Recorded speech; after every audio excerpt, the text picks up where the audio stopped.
इस वीडियो में मैंने आपको वांडाविजन का एपिसोड 5 हिंदी में एक्सप्लेन किया है, लेकिन अगर आप चाहें तो डिस्क्रिप्शन में दिए हुए लिंक से डिज्नी प्लस हॉटस्टार के प्रीमियम सब्सक्रिप्शन के साथ आप इस पूरे शो को इंग्लिश में देख सकते हैं। अब तक हमने वांडाविजन में देखा ब्लिप के बाद की सच्चाई और वांडा ने विजन की बॉडी चुराई है, ये सारी बातें पता चलती है और ये भी पता चलता है कि इस भ्रमजाल को उसने बनाया है और मोनिका इस सब में कैसे फंसी थी। अब आगे शो की शुरुआत 80 के दशक के सिटकॉम से होती है। वांडाविजन अपने बेटे बिली और टॉमी को सुलाने की कोशिश कर रहे हैं। ये उनके सामने लोरी गाते हैं, उन्हें किताब पढ़कर सुनाते हैं और उन्हें पैसिफायर्स भी दे देते हैं, लेकिन फिर भी ये दोनों नहीं मानते और रोना शुरू कर देते हैं। अब इनकी मदद के लिए यहाँ एग्नेस आ जाती है जो जेजरसाइज के लिए जा रही होती है। जेजरसाइज एक तरह की एरोबिक्स है जो 80 के दशक में वेस्टर्न कंट्रीज में बहुत ज्यादा फेमस हुआ करती थी। अब वो इन दोनों को किसी तरह सुलाने की कोशिश करना शुरू करती है, लेकिन इससे पहले वो वांडा से पूछती है कि क्या मैंने ठीक से किया। ऐसा लगता है मानो वो वांडा की कैद में है और वांडा ने ये सब उससे जानबूझकर करवाया हो। ये सब सुनकर विजन बहुत ज्यादा हैरान हो जाता है, लेकिन किसी तरह बात पलटकर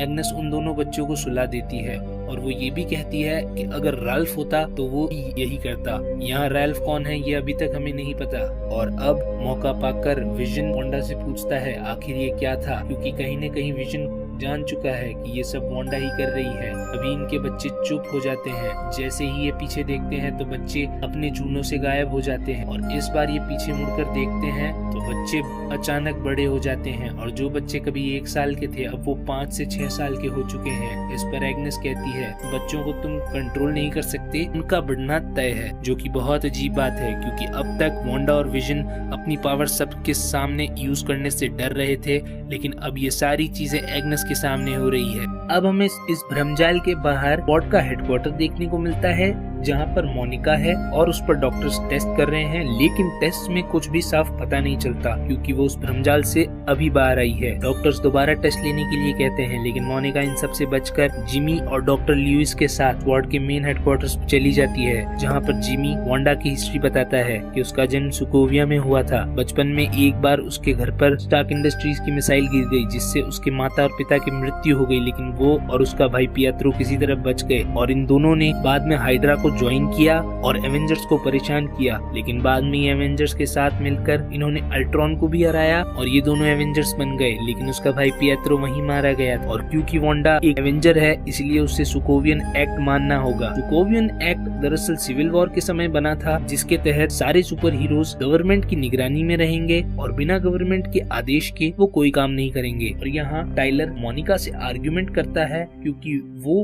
वांडा को टेररिस्ट समझता है और मोनिका वांडा को बचाना चाहती है। टाइलर उसे कहता है कि वांडा ने तो तुम्हें चोट पहुंचाने की कोशिश की तो तुम उसका पक्ष क्यों ले रही हो। टाइलर सबको ब्लिप के बाद की एक क्लिप बताता है जहां पर कुछ दिन पहले वांडा स्वॉर्ड के हेडक्वार्टर में जबरदस्ती घुसकर विजन की डेड बॉडी के पास पहुंची थी और टाइलर सबसे कहता है कि वांडा ने ही विजन की डेड बॉडी को चुराया है, इसीलिए उसने अपनी पावर्स का गवर्नमेंट की इजाजत के बिना यूज किया और उसने सुकोवियन एक्ट तोड़ दिया, इसलिए अब वो सरकार की नजर में एक टेररिस्ट है। टाइलर और मोनिका की कन्वर्सेशन के बीच वहाँ पर एक टीवी पर वांडाविजन का शो दोबारा पॉडकास्ट होना शुरू हो जाता है। यहाँ पर वांडा अपने बच्चों को ढूंढते हुए किचन में पहुँचती है जहाँ पर बिली और टॉमी ने एक डॉग को छुपाया हुआ है और वो वांडा से उसे रखने की परमिशन मांगते हैं और वहाँ पर विजन भी आ जाता है। वो विजन से भी परमिशन मांगते हैं, लेकिन वांडा और विजन कुछ जवाब दे पाते इससे पहले ही एग्नेस वहाँ एक डॉग हाउस लेकर आ जाती है। विजन इस पर बहुत ज्यादा हैरान होता है क्योंकि शो की शुरुआत से ही जब भी वांडा किसी तकलीफ में होती है एग्नेस हमेशा उसकी मदद के लिए वहां पहुंच जाती है और विजन और वांडा उन दोनों बच्चों को कहते हैं कि जब तक वो 10 साल के नहीं हो जाते वो किसी डॉग या जानवर को नहीं पाल सकते। तभी 5 से 6 साल के बिली और टॉमी अचानक बड़े होने लगते हैं और उनकी उम्र 10 साल हो जाती है। अब एग्नेस के सामने दोबारा वांडा ने मैजिक से उस डॉग जिसका नाम उन्होंने स्पार्की रखा है उसके लिए एक बैच बना दिया। विजन इस पर बहुत हैरान होता है और वो वांडा से पूछता है कि आखिर क्यों वो एग्नेस के सामने अपनी पावर्स का यूज कर रही है और ये सब हो क्या रहा है, लेकिन वांडा सिर्फ उसे ये कहती है कि अब वो इन सब चीजों को छुपाते छुपाते थक चुकी है और एग्नेस उनका बुरा कभी नहीं चाहेगी और किसी तरह वांडा विजन को सेटिस्फाई करने में कामयाब हो जाती है। दूसरी तरफ स्वॉर्ड के हेडक्वार्टर्स में जहां पर मोनिका, डॉक्टर ल्यूइस और जिमी एक साथ बैठकर उस फोर्स फील्ड यानी वांडा की बनाई हुई उस कृत्रिम मायाजाल के बारे में बात कर रहे होते हैं। ये लोग उसे हेक्स बुलाना शुरू कर चुके हैं क्योंकि उसका आकार हेक्सागोनल होता है। ये किसी तरह उसमें दोबारा जाना चाहते हैं, लेकिन इनके सामने बहुत सारी प्रॉब्लम्स आती है और मोनिका को बातों ही बातों में याद आता है कि जिन कपड़ों में वो उस हेक्स से बाहर आई थी वो अलग थे और उनकी रचना वांडा ने अपने मैजिक से की थी। वो जिमी और डार्सी ल्यूइस के साथ वहाँ पर पहुँच जाती है जहाँ पर वो कपड़े हैं और मोनिका जिमी की गन से उस पर 3 गोलियां चलाती है, लेकिन उन कपड़ों में एक सुराग नहीं होता बल्कि वो गोलियां वहीं पर गिर जाती है। अब ये लोग समझ जाते हैं उस हेक्स में वांडा ने अपनी एक अलग रियलिटी बनाई है जहाँ पर हर चीज की अलग बनावट या एंट्रोपी है और वहाँ की सभी चीजें और उन सभी चीजों की बनावट यानी उनकी एंट्रोपी अलग है। यानी अगर इन लोगों को उस हेक्स में जाना है, हेक्स के अंदर की एंट्रोपी वाली चीज ही उसमें भेजनी होगी।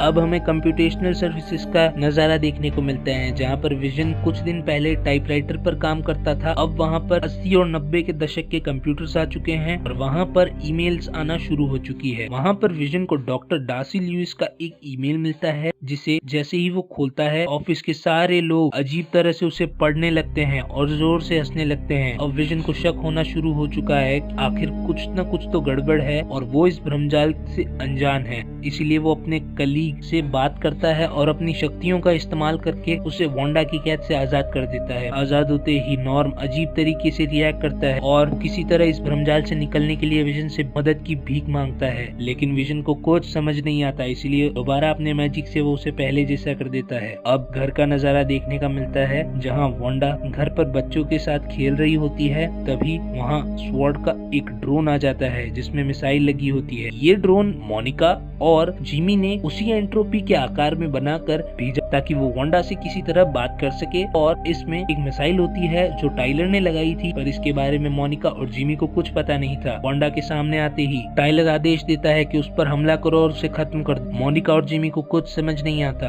अब वांडा उस ड्रोन को देखकर बहुत ज्यादा गुस्से में हो जाती है और अचानक वो पॉडकास्ट आना बंद हो जाता है और एक अलार्म सुनने को मिलता है जिस पर सारे लोग उस हेक्स के बाहर चले जाते हैं। हेक्स के बाहर वांडा उस ड्रोन को लेकर पहुंच जाती है और बहुत सारे सोल्जर्स उस पर निशाना साधे हुए होते हैं। मोनिका और टाइलर वांडा को समझाने की कोशिश करते हैं, उससे बहुत सारे सवाल पूछते हैं कि आखिर वांडा ने उन सभी लोगों को कैद में क्यों रखा है और आखिर क्यों वांडा उन सब पर इतना अत्याचार कर रही है। लेकिन वांडा उन्हें बताती है कि बाहर की दुनिया उन लोगों के लिए और ज्यादा बेहतर है, इसलिए उन लोगों को उसने वहाँ बंदी बना कर रखा है। और जाते जाते वो उन लोगों को वार्निंग देती है कि अगर उन लोगों ने दोबारा उसके काम में दखल अंदाजी की तो उन लोगों के लिए अच्छा नहीं होगा। और जाते जाते वो उन सारे सोल्जर्स पर भी मैजिक करके जाती है, इससे जो सोल्जर्स वांडा पर निशाना साधे हुए थे अब उनके निशाने पर टाइलर आ जाता है। मतलब साफ है, वांडा के रास्ते में जो भी आएगा वांडा उसे बिल्कुल नहीं छोड़ेगी। हेक्स में वांडा के दोबारा लौटने पर वो अपने बच्चे बिली और टॉमी के अपने डॉग स्पार्की को ढूंढने लगती है, लेकिन उन्हें वो नहीं मिलता और एग्नेस उसकी डेड बॉडी लेकर उन तीनों के सामने आती है और बताती है कि स्पार्की की मृत्यु हो चुकी है। अब एग्नेस, बिली और टॉमी के साथ मिलकर वांडा से रिक्वेस्ट करते हैं कि किसी तरह वो अपने मैजिक से स्पार्की को दोबारा जिंदा कर दे, पर वांडा उन दोनों को बताती है कि ये प्रकृति के नियम के खिलाफ है, जबकि उसने खुद विजन को दोबारा जिंदा किया था और कहीं न कहीं वांडा अब समझ चुकी है कि उससे बहुत बड़ी गलतियां हुई है। लेकिन तभी वहाँ विजन आ जाता है और वो हालात समझकर उन दोनों बच्चों को अपने साथ घर ले जाता है। अब यहाँ वांडा और विजन बच्चों को सुलाने के बाद एक दूसरे से बातें करते हैं और विजन वांडा को कहीं न कहीं इन सारी चीजों के लिए जिम्मेदार ठहरा रहा होता है। उसके मन में कई सवाल होते हैं और उसकी बातों से परेशान होकर वांडा शो का आउटरो स्क्रीन पर दिखाने लग जाती है। लेकिन इस बार शो के आउटरो के बाद भी ये शो खत्म नहीं होता, बल्कि ये दोनों एक दूसरे कमरे में आ जाते हैं और विजन अपने असली रूप में आकर वांडा से बहुत सारे सवाल पूछता है। विजन के मन में बहुत सारा गुस्सा और बहुत से सवाल है, इसलिए वो हवा में अपने असली रूप में उठकर वांडा से पूछता है कि आखिर उसने इस सबको क्यों कैद करके रखा हुआ है, ये सब यहाँ क्या हो रहा है, वेस्टव्यू से पहले की कोई भी याद विजन को क्यों नहीं है। वांडा उसे समझाती है और उससे सेटिस्फाई करती है कि ये जो भी वो कर रही है उसने